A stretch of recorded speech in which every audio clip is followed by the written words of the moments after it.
നമസ്കാരം. വൻ സുരക്ഷാ സന്നാഹത്തോടെയാണ് ഓരോ എയർപോർട്ടിലേക്കും ആളുകൾ കയറുന്നത്. കയറിക്കഴിഞ്ഞാൽ എല്ലാ ചെക്കിങ് കഴിഞ്ഞിട്ടാണ് അകത്ത് കയറുന്നത്.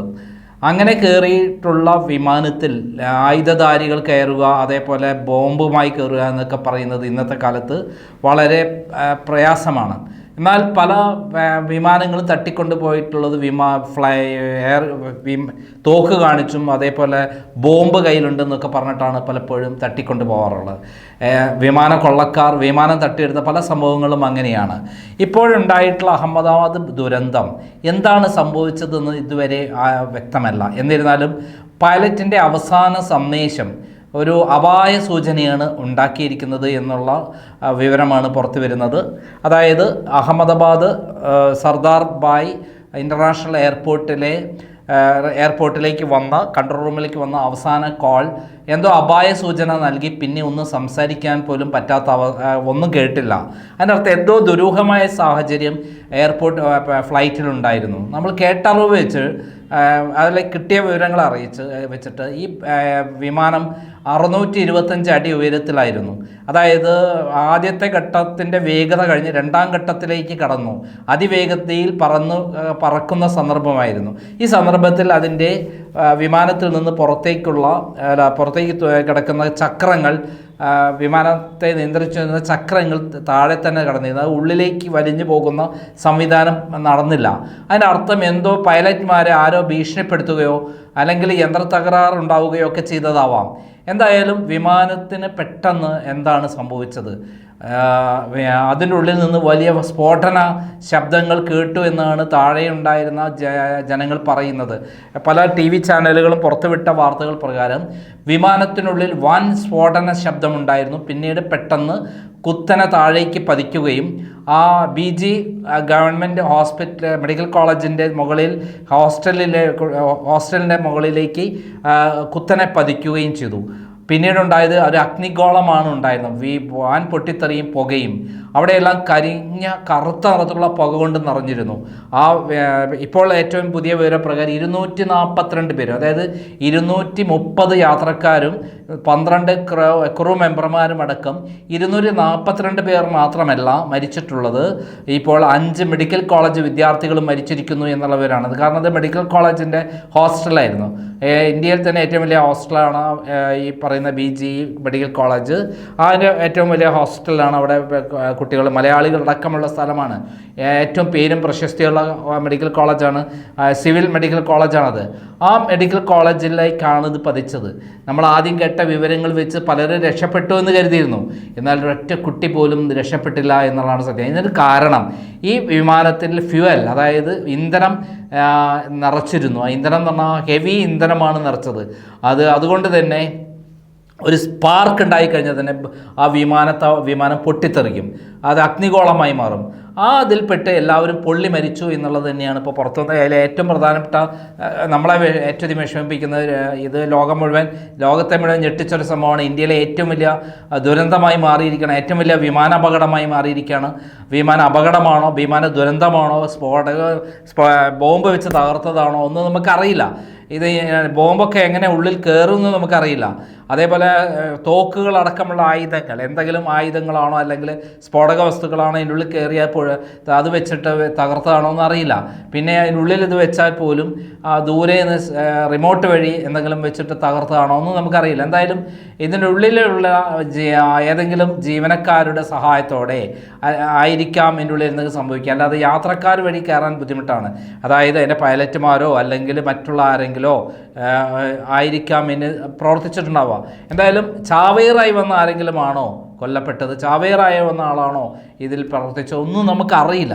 എന്തായാലും ഇതിൽ രക്ഷപ്പെട്ട ആരും ഇല്ലാത്തതുകൊണ്ട് ഇതിനെപ്പറ്റി യാതൊരു വിവരവും ഇനി പുറം ലോകം അറിയില്ല. പക്ഷേ ഇനിയിപ്പോൾ നാളെയോ മറ്റന്നാളോ അല്ലെങ്കിൽ രാത്രിയോ ആരെങ്കിലും അവകാശവാദങ്ങൾ ഉപയോഗിച്ച് വന്നാൽ മാത്രമേ ഇതൊരു ഭീകരരുടെ സൃഷ്ടിയാണെന്നോ അല്ലെങ്കിൽ ആരെങ്കിലും ചാരന്മാർ തകർത്തതാണെന്നോ അങ്ങനെ എന്തെങ്കിലും സംഭവമായിട്ട് നമുക്ക് കാണാൻ പറ്റുള്ളൂ.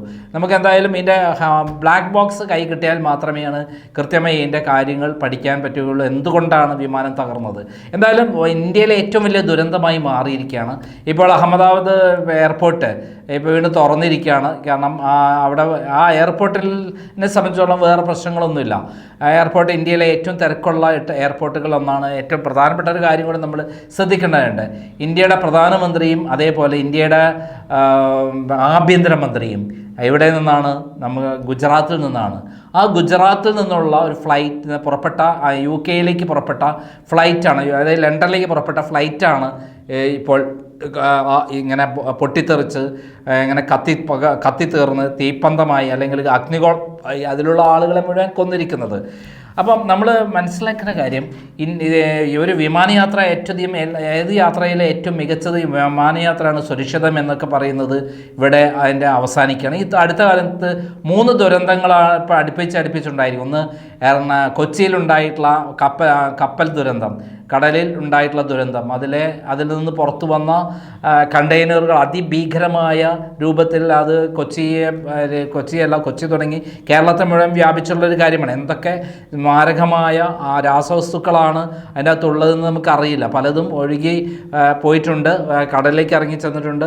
അതൊക്കെ മത്സ്യസമ്പത്തിനെ അടക്കം നശിപ്പിക്കും. ചിലപ്പോൾ റേഡിയേഷനുള്ള ആണവ സംഭവങ്ങൾ അടക്കം ഉണ്ടായിക്കഴിഞ്ഞാൽ അത് വലിയ ദുരന്തങ്ങൾ കാരണമായി. ഇപ്പോൾ അതിന് ശേഷമാണ് ബേപ്പൂർ ദുരന്തം ഉണ്ടായി. ബേപ്പൂർ ദുരന്തം അതിഭീകരമായിരുന്നു. അത് വൻ പൊട്ടിത്തെറിയുണ്ടായി, സ്ഫോടക വസ്തുക്കൾ ഉണ്ടായിരുന്ന സംഭവമാണ് ആ കപ്പലിലുണ്ടായി. കപ്പൽ പൂർണ്ണമായി കത്തി നശിച്ചു. അപ്പോൾ ഈ 2 ദുരന്തത്തിന് ശേഷമാണ് ഇന്ത്യയിൽ 3ാമത്തെ ദുരന്തം ഉടനെ ഉണ്ടാകുന്നത്. അത് വിമാന ദുരന്തമാണ്.